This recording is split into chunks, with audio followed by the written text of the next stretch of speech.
now I'm live.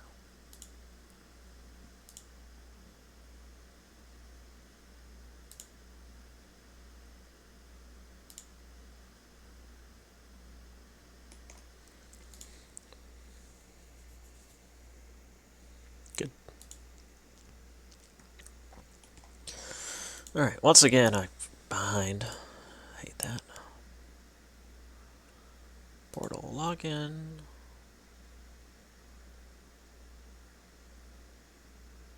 Is the portal working? No, it's not.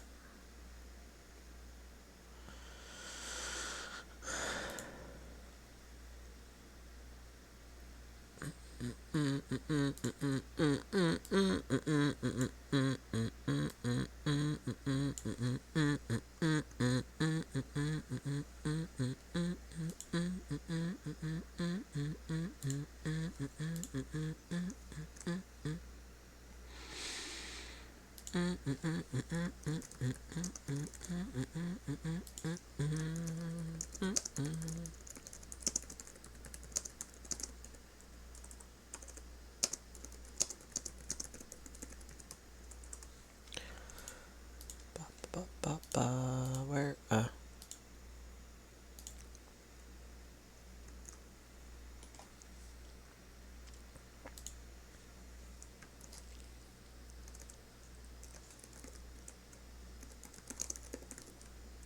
Okay. Sent out. What's going on Gmail?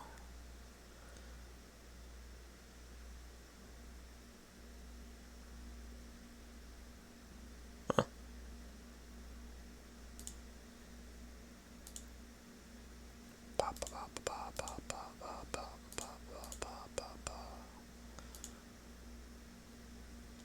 Alright. Let's see if this is going to behave.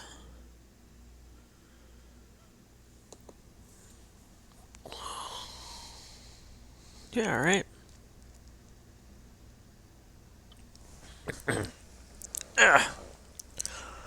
Wait a couple minutes. Let a few people show up.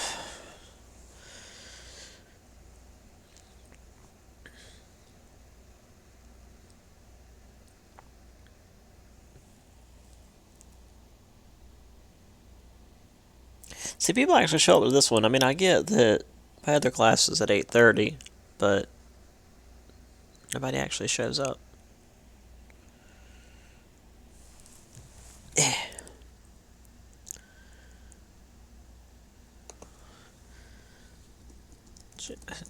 Open more comments. Alright.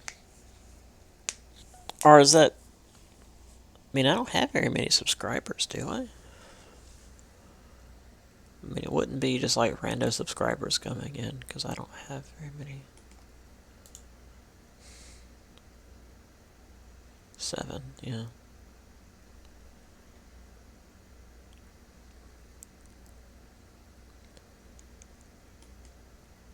And 2 of the people watching are me. Alright, yes, I know that's not working. Okay, I should have just left that open. Actually, I'm going to open that back up before we get started so I won't forget.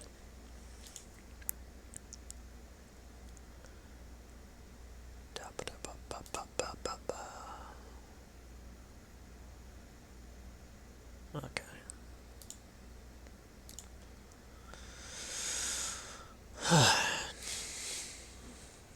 Alright, I think everything's behaving. Hello, good morning.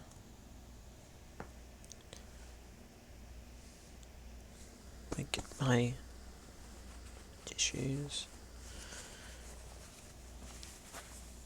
I think I've got everything behaving as far as technology, so that's good. Just get to here. I'll give it a couple more minutes, see if anybody else shows up before we get started.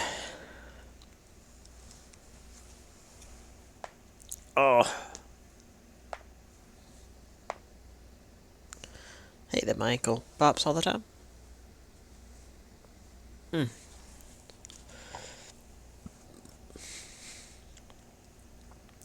So yeah, we're going to finish this chapter up, get started on the next chapter, and then I will discuss the test and put that on Blackboard before I try and get a little bit of a nap before work this afternoon.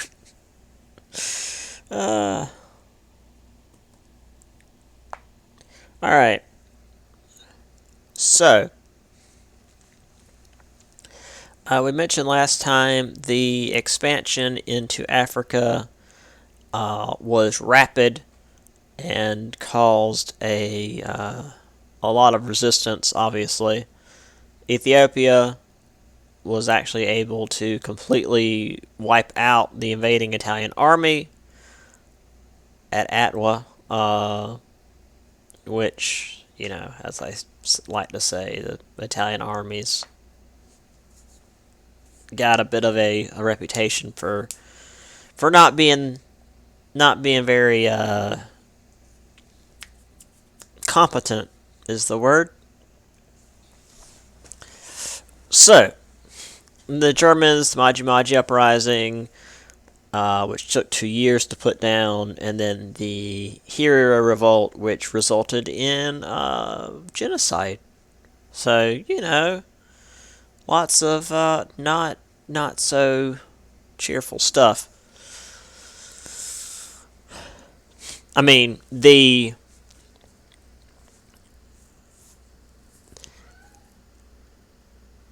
Ethiopians crushing what was considered a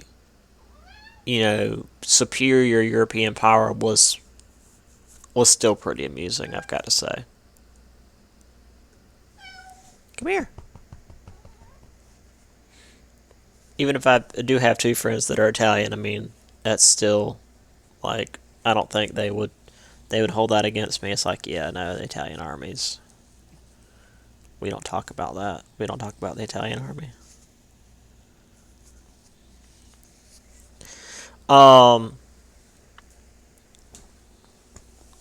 Sit over here. Okay. And then, of course, once you put people in concentration camps, they tend to not be too healthy.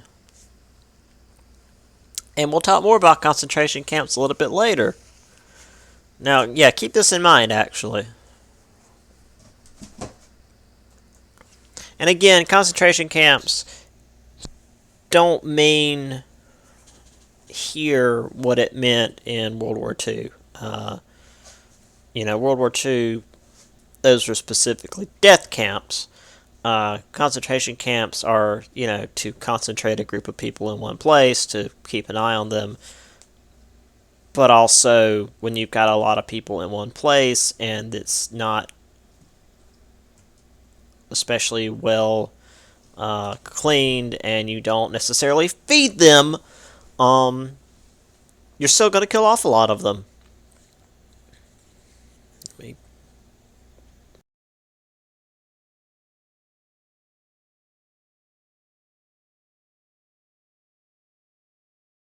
I really hope that mute works. Okay. It's a lot better than the mute on my last headset where it was like on the side here. So whenever you clicked it, it was this loud spring. So it was like cling, and everybody could hear it. This one's like way down.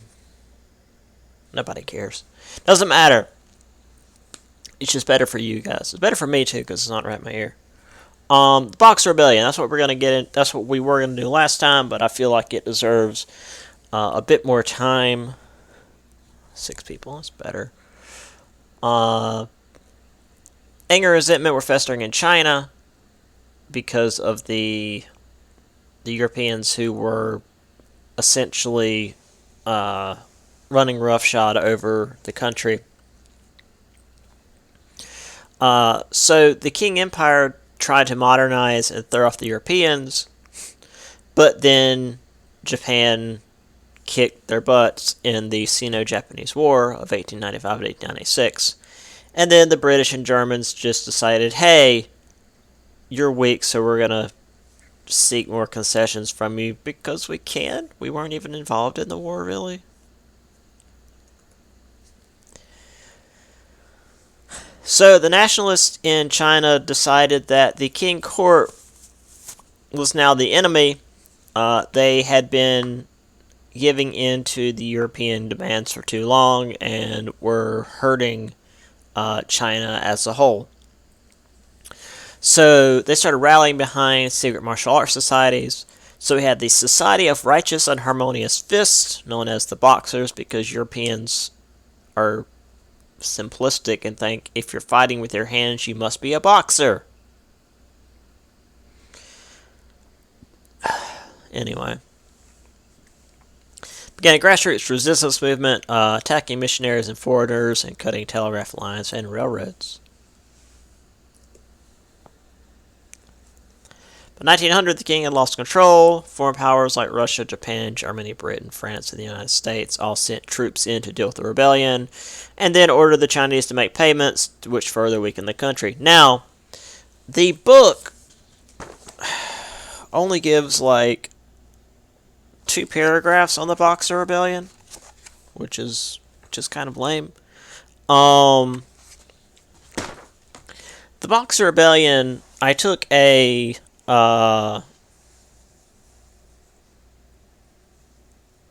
it's actually here at Francis Marion. I took a class on modern China, and the Boxer Rebellion was almost as important for the development of China as far as their society as the Communist Revolution. Like, it was a big deal.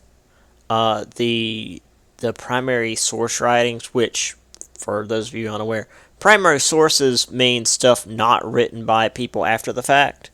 So,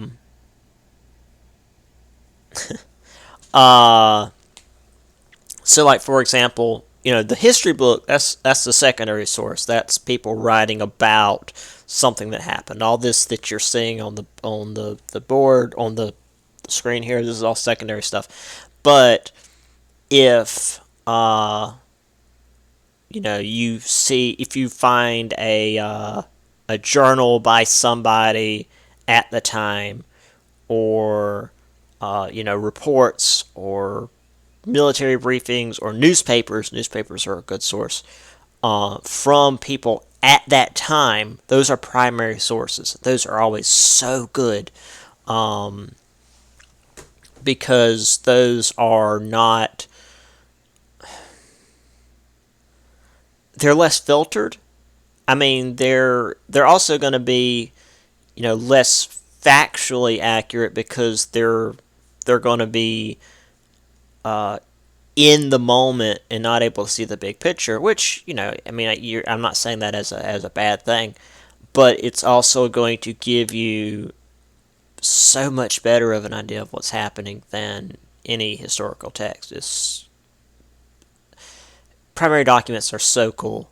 I did a huge paper on airships and zeppelins and all of that, and I had a journal slash, I guess, sort of an autobiography of an airship captain who flew airships from really the time they were created up until he died from injuries sustained when the Hindenburg crashed. I mean, he was there for all of it, from World War One. He fought in World War One aboard an airship, Zeppelin, I suppose. It was really, really quite cool. So anyway, what I'm saying here is primary sources from the Boxer Rebellion, from the side of the Qing Dynasty, the soldiers and stuff fighting against the Boxers on the side of the Empire, you'd have thought the world was ending. Like, it was they were terrified. It was because it's not just like, oh, these are just a bunch of weirdos who are using martial arts. No, these people were rousing the countryside, and in China, that means like tens of thousands, if not hundreds of thousands of people were rising up against the empire, and they couldn't do anything about that. And it was amazing to read about. And had the European or well, not necessarily European, but the foreign powers not interfered, I'm not sure where it would have gone.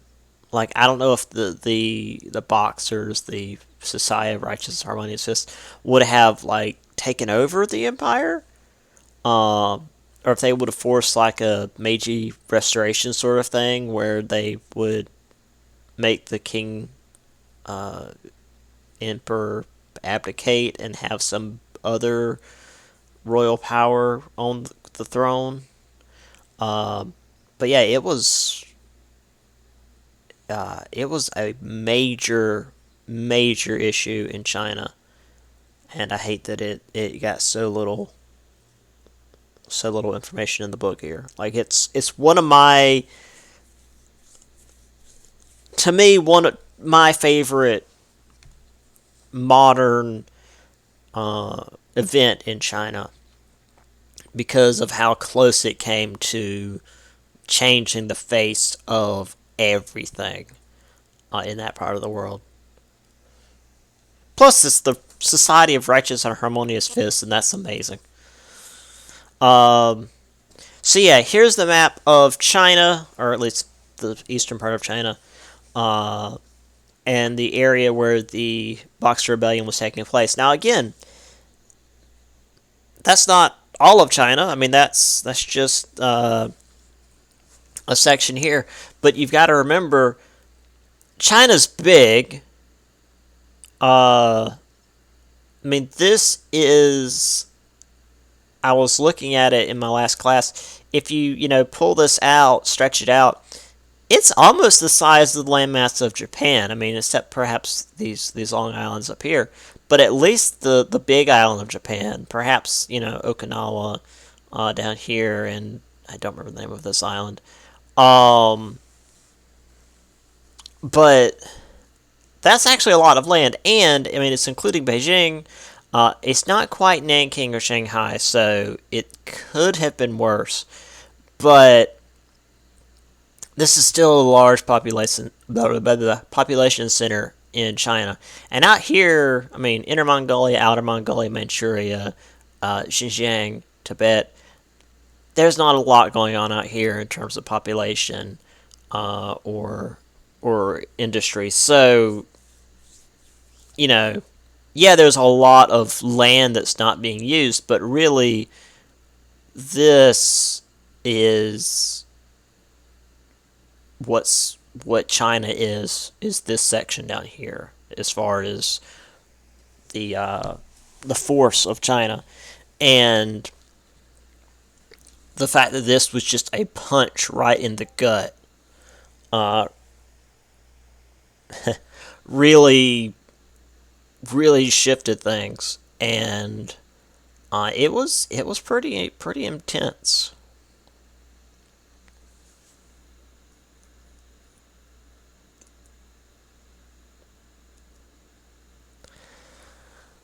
Now, obviously, they weren't just fighting with their hands. That would have been ill-conceived. They obviously had swords. I'm joking. They had guns too. I mean, they were fighting a civil war here. But again, they were using these martial arts societies to meet and plan, and that was how they were known. Now, obviously, as I've been saying, the Japanese and the Chinese have been fighting each other since before they had writing. The Japanese actually stole the Chinese letters and modified them for themselves. Well, I say letters, the kanji. So the Japanese would use any excuse to butcher some Chinese folks. So they took particular delight in executing members of this group. So here we have a man about to be probably decapitated. This guy is practicing his sword arm over a pit that was dug.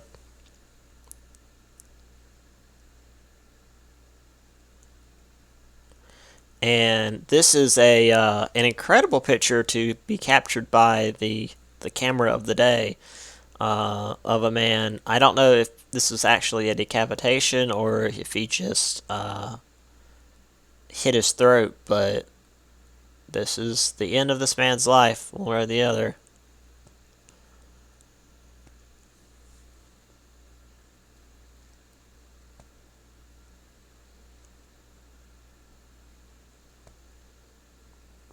So yeah, the Boxer Rebellion was something else. And like I said, I hate that the book doesn't go too much into it, but we get what we get.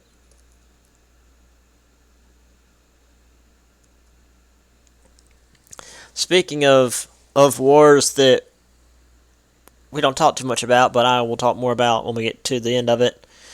The Boer War, or the Second Boer War. Now, I'll talk more about these regions when we get them to the map, so we can better. Well, I'll talk about them right now. Okay, so the Dutch originally settled in South Africa. They were the first ones to settle in South Africa. And they were there for so long that they basically created a new language called Afrikaans, Afrikaans. You don't have to worry about spelling that, but I'm just spelling it out because it's kind of weird spelling. And kind of their own culture. They were no longer calling themselves Dutch. They were the Boers, Boer, as you see there at the top. And I didn't mention this in my last class, but they held on to slavery for a very long time, and this was the reason why South Africa had apartheid forever. Is that South Africa kind of came out of this. So the British moved into South Africa, and the Dutch moved north into the Orange Free State, and eventually into Transvaal, which simply means across the Vaal River.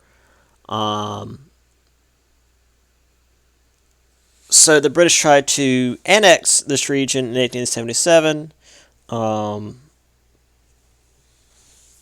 were pushed back in the First Boer War of 1880-1881. So the Boers could fight. They weren't just going to let the British roll over them.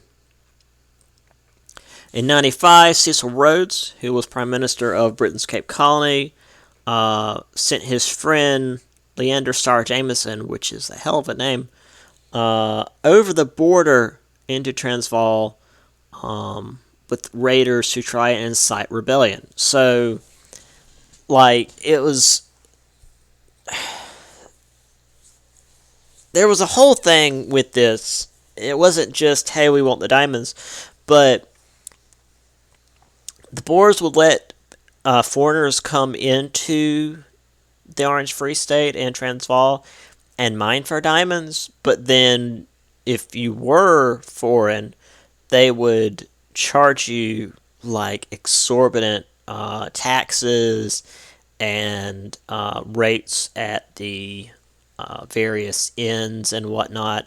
And basically, by the time you left, you wouldn't have made any money. Any of the diamonds that you managed to mine out, you'd end up paying to the Boers. So they had a nice racket going. So again, the British were just like, we're just going to try and take this stuff. So what Rhodes and Jameson would try to do were send these raiders over to spark a rebellion among the dissatisfied miners there, and then the Britain's Cape Colony would send troops in to help and then just not leave, because that's how Britain rolls.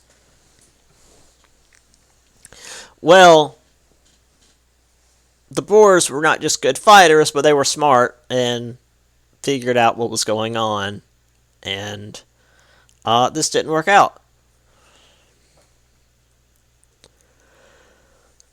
However, war did eventually break out in October of 1899. There were a couple of notable things about this particular war, in that due to the profitability of the popular press, speed of communications, in particular the telegraph line, the Second Boer War was the most intensely covered and best illustrated war to date. Now, as I told the previous class, it's not that the British at the time didn't understand the concept of morale and such. In fact, we have a piece in the next chapter. No, not the next chapter. In the World War One chapter, about another goof the British made, and they realized we really need to censor stuff we send back. But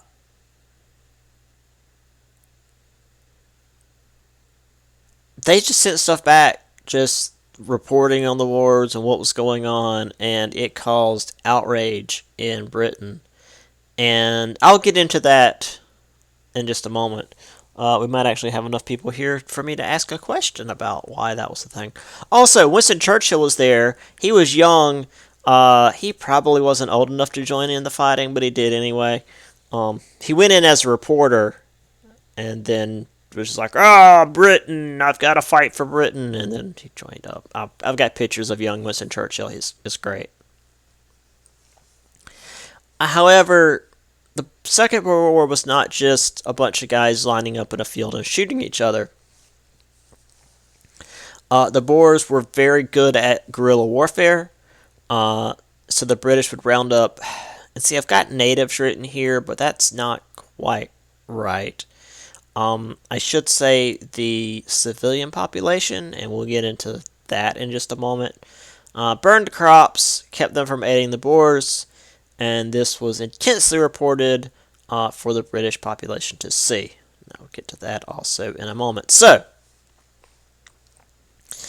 here's the region. There's Cape Colony, which again is just South Africa. Eventually, all this sort of gets absorbed into South Africa. Bechuanaland, Rhodesia up there at the top. And again, Rhodesia was just sort of to keep the Boers from moving any further north. I mean, this was such a huge thing just for these people that were like almost Amish. I don't know. But again, they like kept slaves. So I don't feel too bad for the Boers. But also the British were just so greedy about this. Anyway, there's the Orange Free State and Transvaal.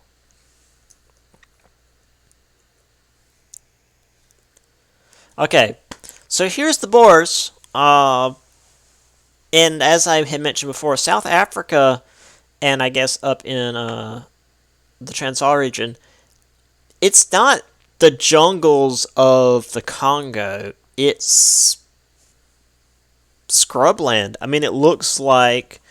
Actually, there might be a picture in the book as well. Yeah. I mean, it looks like Australia. It looks like, just kind of a blasted, rough country.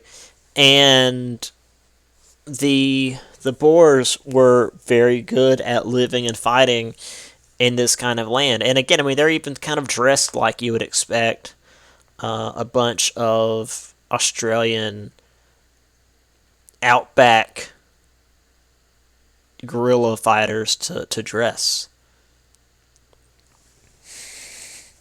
There's actually something about World War II. I'm going to kind of save that for World War II. That is way too far ahead for me to be bringing up right now. So,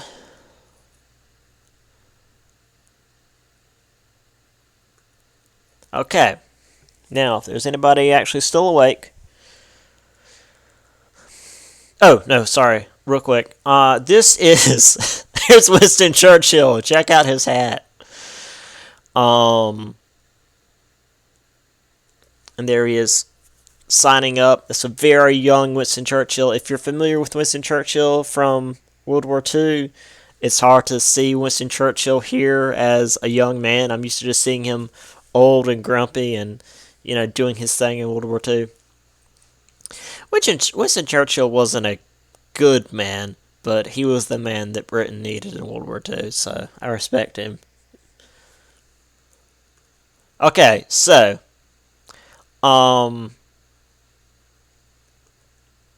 this is what the concentration camps looked like in the Second Boer War. Why do you think the British population, the British people were bothered by this? Yes, he had such a baby face. I mean, he was like, if he was early 20s, that was pushing it. I mean, he was so young.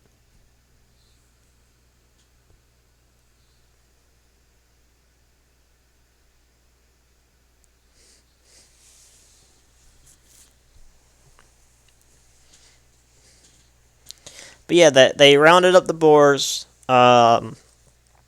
put them in concentration camps.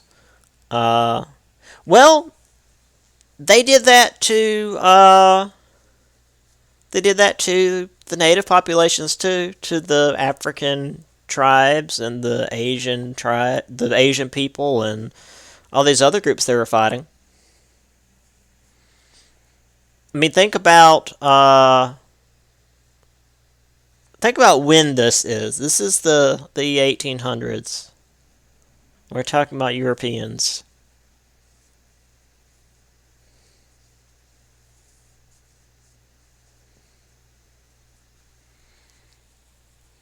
I mean, it's simple and it's awful, but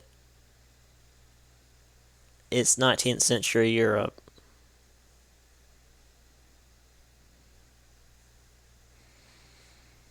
Because there was no big outrage about the way the Germans treated the Hero people.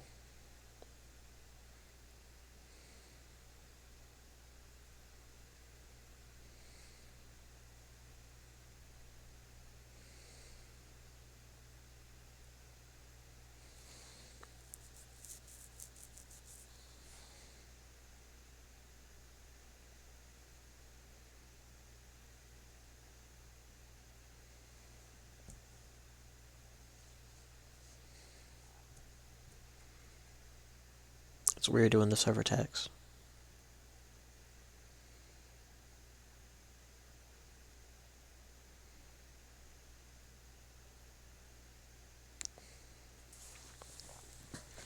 I have to try out that Zoom thing for next week. I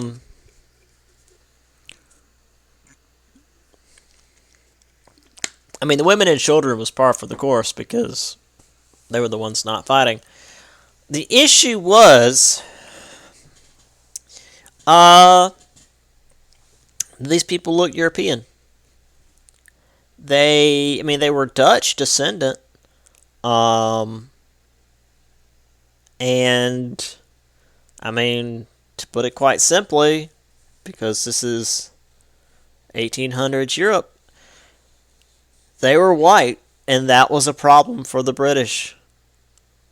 You put a bunch of uh, tribal Africans in a camp, and the British are like, oh, well, whatever. Well, I mean, yeah, you're giving the British too much credit. I mean, women and children, yeah, but again, it depends on who the women and children are, say, because if the British see women and children that look like their women and children, suddenly it's this is bad. These kids look like our kids. These women look like our women. These people look like our people. Maybe we shouldn't be doing this. Then it's a problem. Um, but also because the war was so heavily reported on and everything that happened was so heavily reported on, and also not just the fact that racism. I'm gonna sneeze. Let me.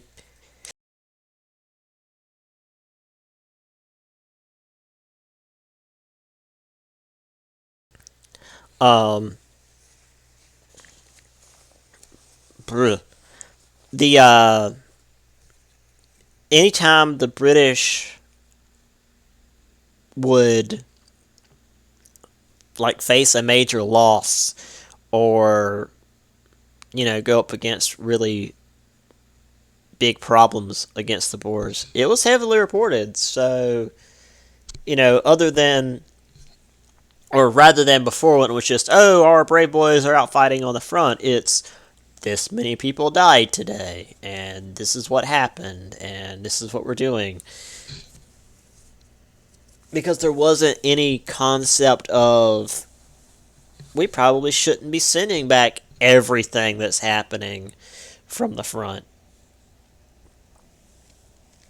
So it was a weird sort of flux time, the Boer War, Second Boer War specifically, because of the everybody was reading the newspapers, the telegraph lines were sending back the reports immediately, so it was being printed right away. It was as close to modern day reporting as they had for a very long time, until there was actually like television reporting and that sort of thing.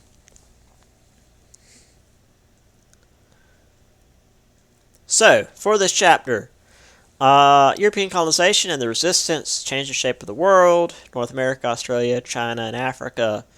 Um, Pretty much every part of the globe was touched by expansion. We don't mention South America too much. I don't really know why. I guess because Latin America had really been hit by Spain and Portugal already. We don't really talk that much about Spain and Portugal, so I don't know. This book in particular. Um, and again, the reason for this, the Napoleonic Wars, left the Europeans not want to have another war on their continent. Excuse me. Uh, and these wars also left the countries financially broken, so they needed new markets. And then the increases in technology made the expansion possible, even into sub-Saharan Africa. What do you want? Why do you have to come in and be loud, huh?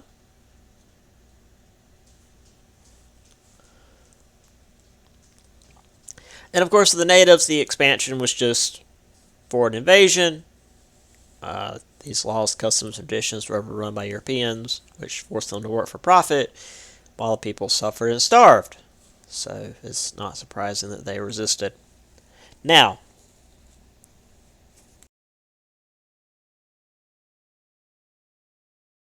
I really hope that mute works.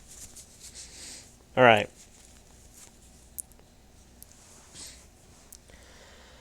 I'm going to switch this over to the other PowerPoint.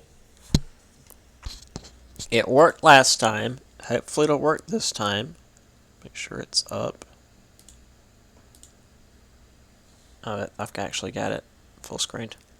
I Where's my mouse?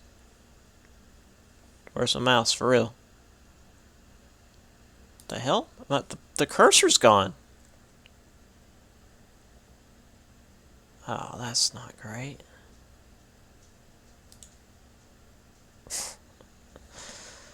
It's always something.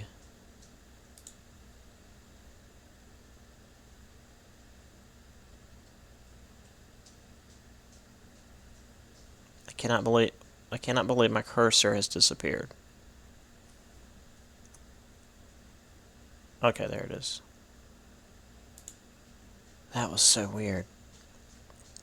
Okay. Good, it switched over.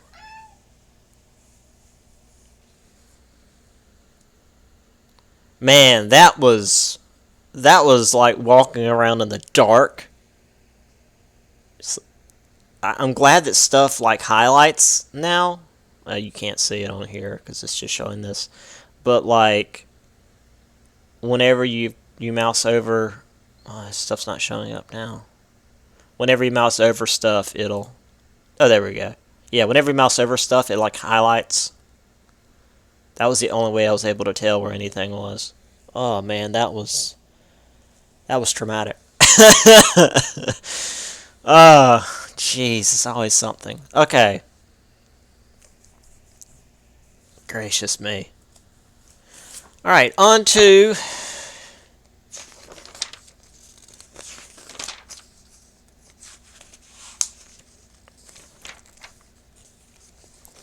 Crisis of Liberalism and the Making of Mass Society.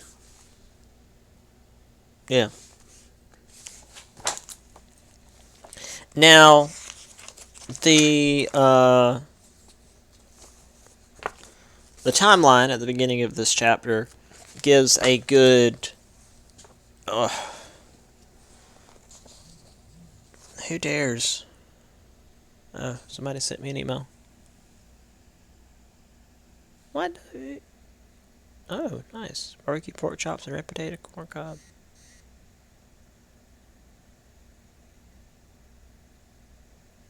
Hey, you better.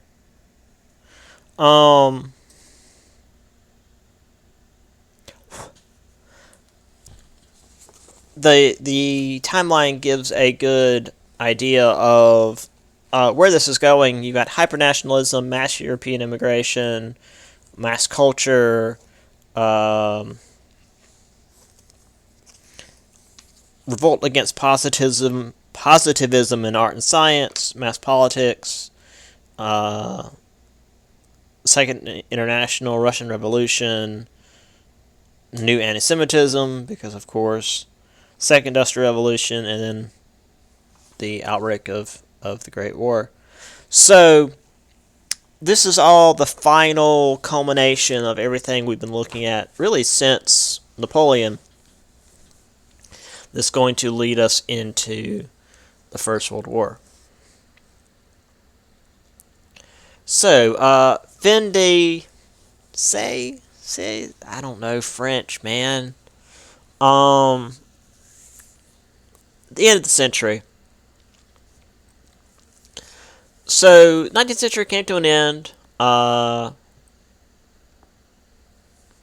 the public at large saw it as this time of change. Things would never be the same, and there would be a clean break from the past, which wasn't true. 1900 was not really that big of a change. My professor, who got me into history, and so I respect pretty much all of his opinions, the way he put it was that the 19th century didn't end until, I don't remember if he said 1914 or 1919. Basically, the 19th century didn't end really in terms of the way people thought, the way people acted, and the way countries behaved until the end of the First World War. Because that truly changed Europe, really, especially. I mean, the Europeans realized things can now never be the same after this. but we'll get into that in the next chapter. Still, though, that's not to say that there weren't changes going on. I mean, this chapter wouldn't exist if things were just identical. I mean, things were evolving, but there was no clean break until, as we said, the Great War. Banking, voting, technology, social structures. A lot of people were hoping for a better tomorrow. Those at the top feared a radical shakeup of the current power bases. Again, remember, I mean, just look at all this now. There's hope for a better tomorrow, fear for a radical shakeup, stuff that's not happened yet. But this is causing anxiety and tension. I mean, even hope is kind of a tension. It's a longing for something that's not yet here.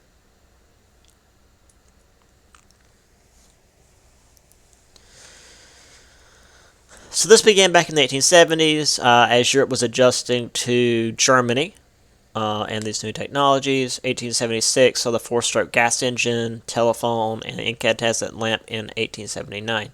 Okay, so let me once again take a step back here. The four-stroke gas engine, that means a couple of things. That means cars are feasible, but not widespread. Now, internal combustion engines have been a thing since the Renaissance.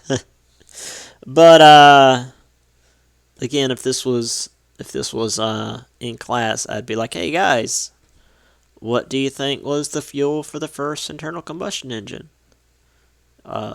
Emphasis on combustion. But for the sake of time, it used gunpowder. Needless to say, it wasn't it wasn't like a car engine. It was literally just a cylinder with like a piston in it, and they poured gunpowder in and lit it, and it could cause, energy.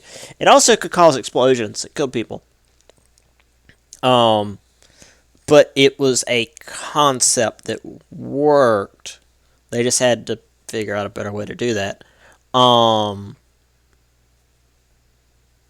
Eventually, by 1876, the four-stroke gas engine had a better fuel-air mixture. But no one person invented the car. That's actually something in another one of my classes that I would teach. Hey, they did a lot of crazy crap during the Renaissance. Have you seen, like, half of what Leonardo da Vinci wrote about? Tanks and flying machines and helicopters and shit. I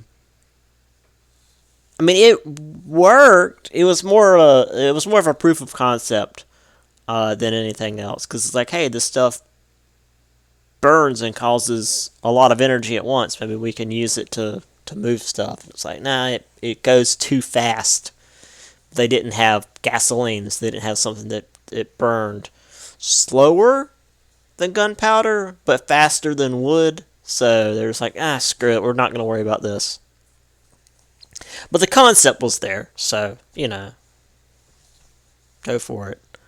But again, these ideas, four-stroke gas engine, telephone, incandescent lamp, these existed, but they were not widespread. It was for the rich. It was for those who could afford it. And, I mean, even electricity, we'll see in the World War, or the Interwar Years chapter. It wasn't until the Great Depression that big regions of kerosene.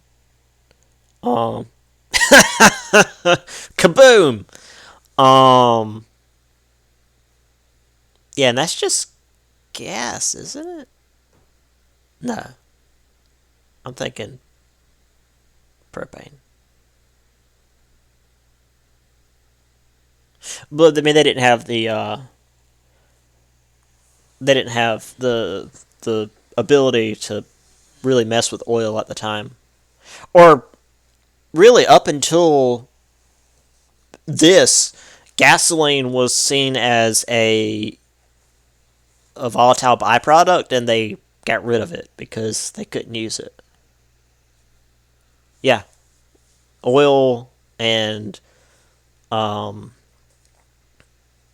and like the oil lamps that they used, gasoline was made as a byproduct, and like, oh, we can't use this, and they got rid of it.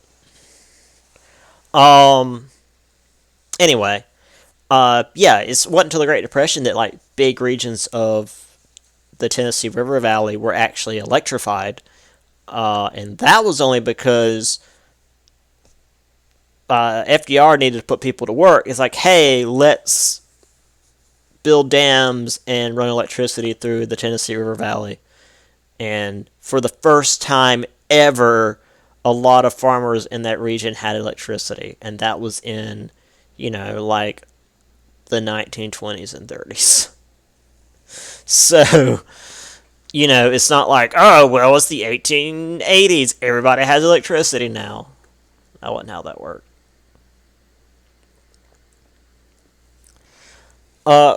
Still, overall, technology increased, prices fell, wages rose, things were pretty okay.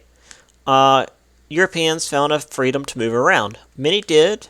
Between 1971 and 1991, 27.6 million Europeans immigrated outside of Europe, which created a Caucasian tsunami, which sounds so bland, doesn't it? Still, by this time, there were fewer German and Irish immigrants, so this wasn't where my family was from. Uh, More came from Italy and Scotland, which is where a lot of people I know were from. Although my sister's in-laws are like second generation Italian, so they were very recent. Um, Now, many did go to the United States seeking their fortunes. Some, like Joseph Pulitzer, made it, but many more lived and died in slums, working for starvation level wages, which is to say, the whole, American dream of, oh, you come to America and everything's wonderful, obviously wasn't true for everybody, because it just can't be. The whole, oh, well, if you work hard and do your best, then you too can be a millionaire. It's like, no. No, that's not how it works. The United States wasn't alone. Who's sending us stuff now? I hope it's Mose. That's not Mose. How dare you? What? I don't give a shit. Sorry. 1971 and 1914, 4.5 million Europeans moved to Argentina, 4.6 moved to Canada, 2 million moved to Australia and New Zealand, 1.5 moved to Northern Africa, and 2 million Russians moved east to the Siberian hinterlands. I don't know why I have west. I need to fix that.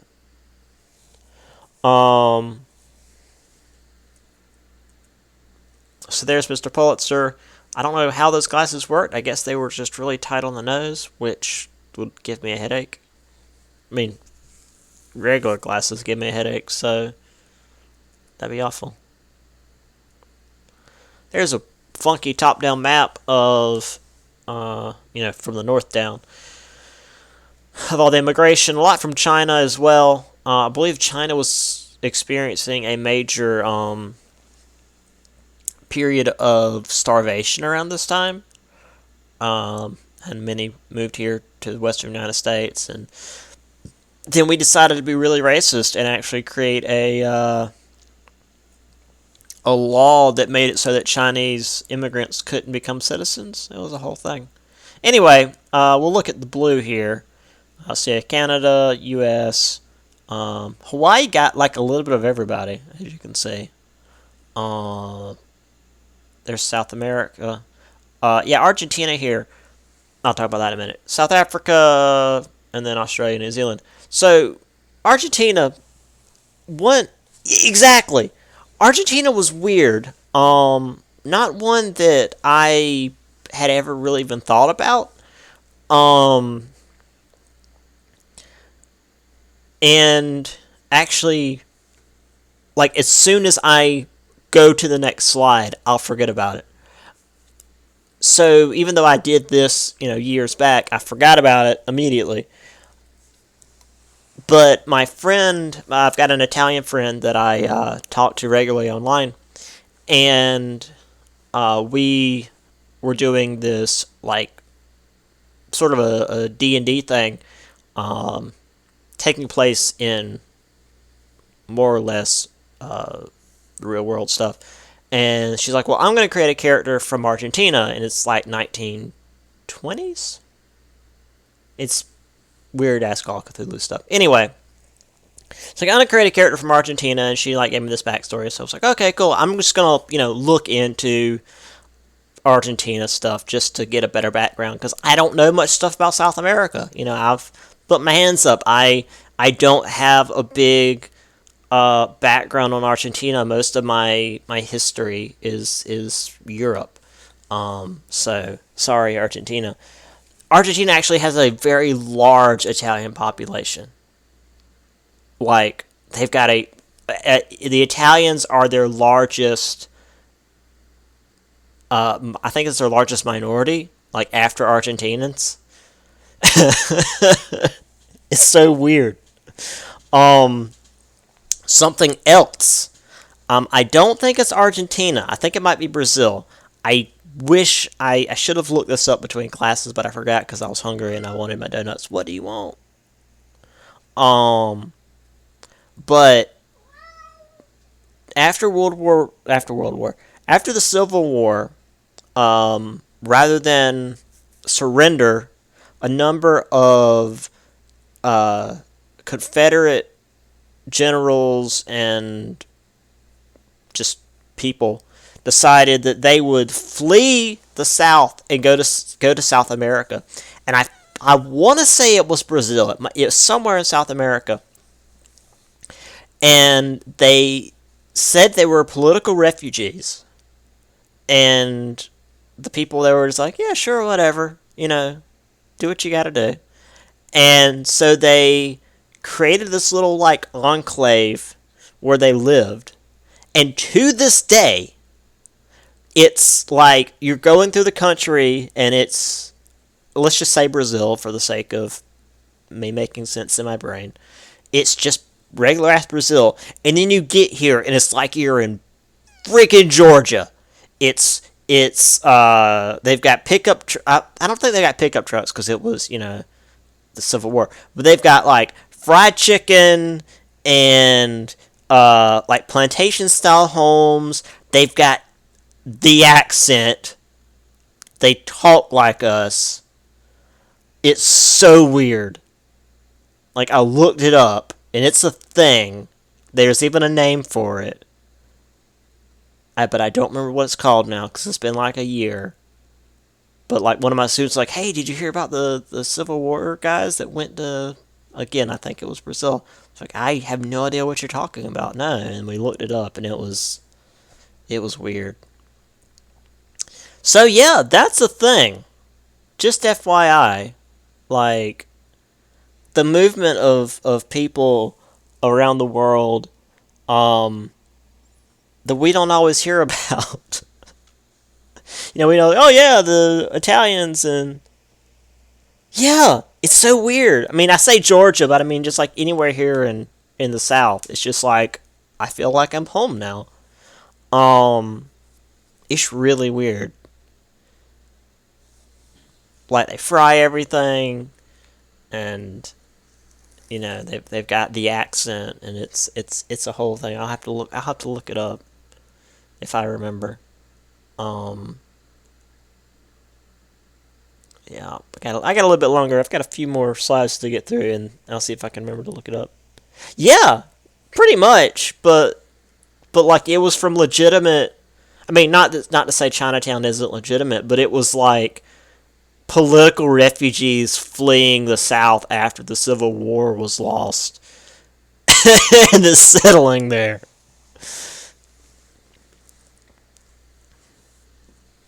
Ah, so weird. Now, within European countries, there was also a lot of movement, particularly from the countryside to the cities. We've spoken about this before to an extent, but now these cities were becoming incredibly large. Larger populations, mechanization increased, mass society progressed. So, yeah, as the cities became larger, more people moved in, which meant that the city could develop faster, get larger quicker, and then the population could continue to grow. Um, which, as we said, the urban centers grew extremely quickly. Bathtubs, electricity, and telephones, again, were restricted to the upper classes. Lower classes were usually down in the slums. Public works tended to make things a little bit better, but again, cities were always a rough place to live if you were poor. Mass transit, though, was the big factor for these urban centers. The London Underground was the first subway system. I feel like the London Underground could get its own section because it was such a big deal. It carried 30,000 people on its opening day in 1863. That's a lot of people for, hey, it's like a train but underground. Let's do this. And 30,000 people were like, yeah, sure, we'll ride a train but underground.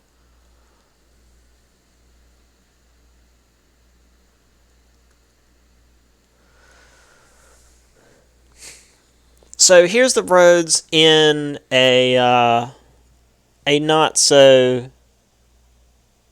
Americana, yeah. Uh, the roads of a city not too developed yet. I will say that this does show why the development of the car was important. Not just for personal transport, but well, other than walking, the only way for transport was the horse and carriage. And while horses don't create exhaust, well, they create exhaust fumes. I mean, if you've ever been around a horse, you know they fart. Um, but what they really create is lots of waste, lots of poop and urine. And I've got an image for a different class where there's a actually just like I'm pointing at the screen again, like you guys can see that. This buggy here, a wagon like this, up to the axle in what's definitely not mud, is where I'll leave that. And it was really bad for the cities. Like if it rained, because there wasn't a proper sewage system yet, so when it rained, the water just didn't just run into the thing. It would run down the street. So it would start picking this stuff up and clumping it together, and it was it was bad. This is, I believe, Vienna in Austria. As you can see, a lot more people, but also cars running down the middle of the road. So this is a little bit later.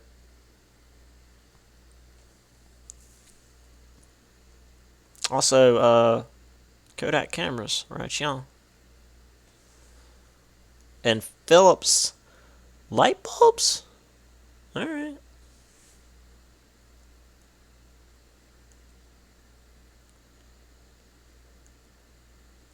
Anyway, here's the guy that's building the London Underground. I'm sure that was fun. Oh yeah, it was bad. I There's a whole section of that in another one of my books. It's the whole thing. So here's the dudes building the London Underground, which, I mean, I don't know. There's a whole couple of phobias about that. And here it is. I mean, technically this is today. Oh my gosh, it was bad. Like, also, if a horse died, they would just leave it on the side of the road.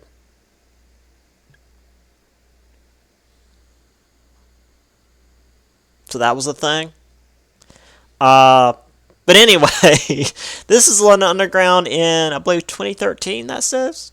Um, Now, as you can see, these people here with their smartphones, so they're messing up my picture.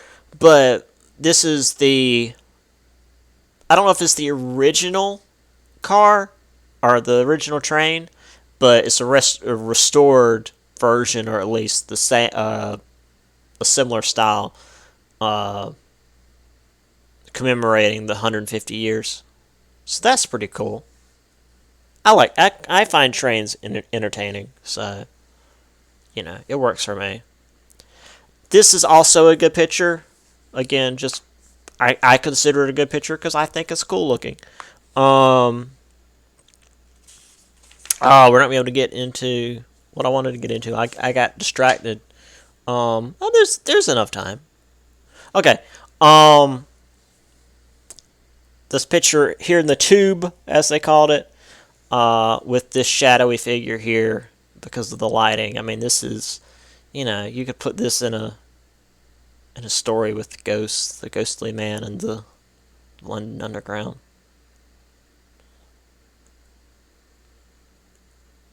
Okay, so real quick, there was also some amount of social mobility because of these higher wages, new job positions. So the middle class was expanding. We had lawyers, doctors, shopkeepers, people that or more jobs that needed to be filled.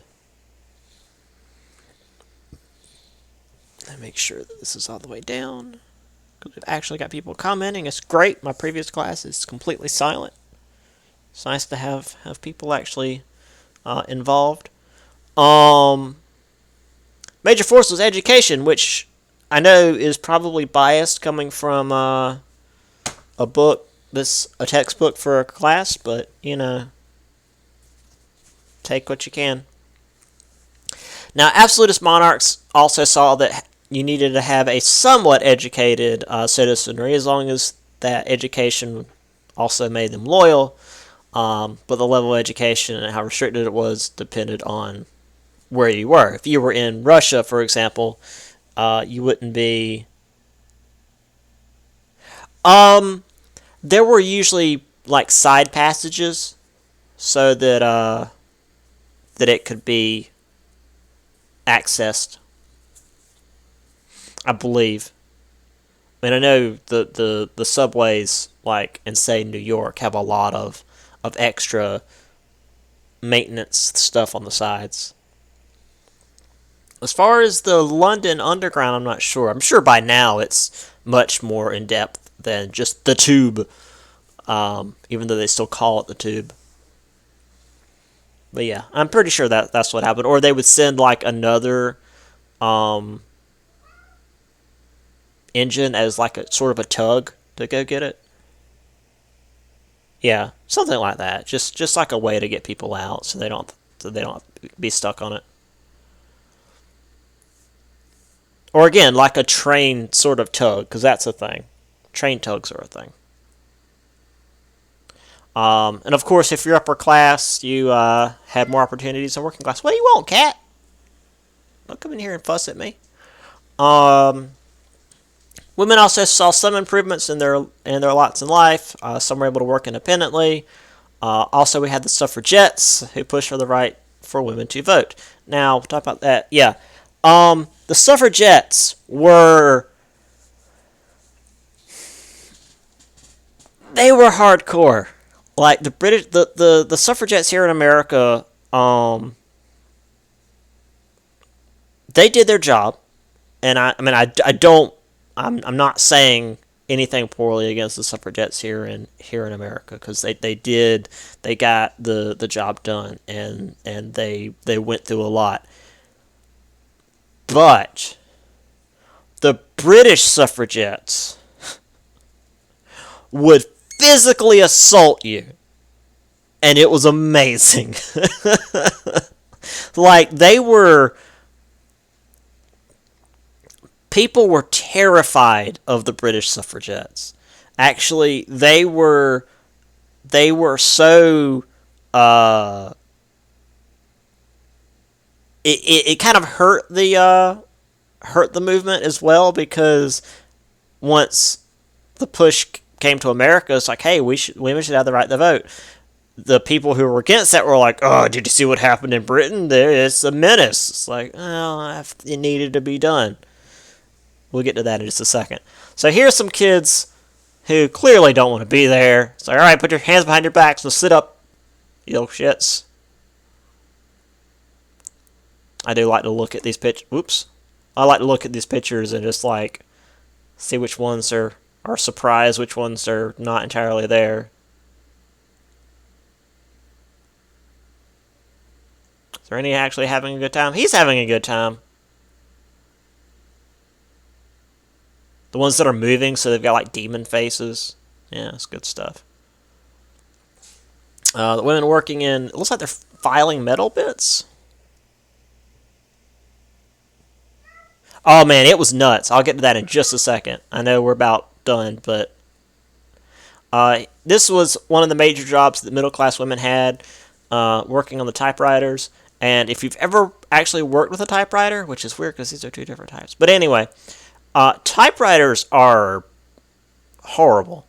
So, I mean, it wasn't just, oh, well, they're typing. I mean, it's physically demanding dealing with these things. Also, they weigh like tens of pounds. Okay, so here's the suffragettes. It's like, oh yeah, no, we're going to a meeting. It's fine. Votes for women. Okay. Here's the meeting. Deeds, not words. Through thick and thin when we begin. The bill, the whole bill, nothing but the bill. Strive and hold cheap the... I don't know what that says.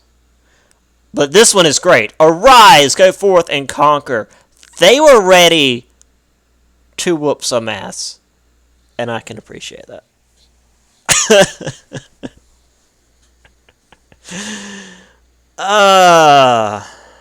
The British suffragettes were so great. Even though they've got what looks like French flags back here, but all this is definitely in English, so I don't know what's happening there. But, yeah, they didn't play. Okay, so it's 11:15. Mass culture is the next one, and that's for next time. So, in just a moment, I'm going to put the test up on Blackboard. Oh, I got so many emails. Oh, it's my other one. Well, that doesn't matter. I'm going to put tests up on Blackboard. Again, it's going to be about 9 questions, 3 per chapter. They're going to be essay-based, 2 to 3 paragraphs. The questions are not difficult. You guys should be fine. But they're mostly opinion-based, but while there's not like a wrong answer, you guys still have to back up what you're saying. So, the example I used in the previous class was, do you think Napoleon was a good general, yes or no? And you can't just say, yes, Napoleon was a good general because he won a lot of battles, and, done with that. Nah, that ain't going to cut it. You're not going to get any kind of points on that. You're going to need to give me why and give me examples. I mean, like I think it was the Siege of Toulon, the port where he went up on the hill and shelled the boats from up above. That's a good example. Or if you want to say, no, I think he was garbage, then tell me some of the stuff that he did wrong. Obviously, use the book, use your notes, use the information that you've got. Just basically open another Word document, give me the number that you're going to be answering, and 2 to 3 paragraphs for each one. You only have to answer 4, not the whole 9. That's all written on there, and send that to me by Tuesday. So you've got all weekend to work on it. Hopefully none of you guys are working this weekend. If so, I apologize, but you've got at least Monday and well, today and tomorrow to work on it as well. So, I hope it's not an issue. You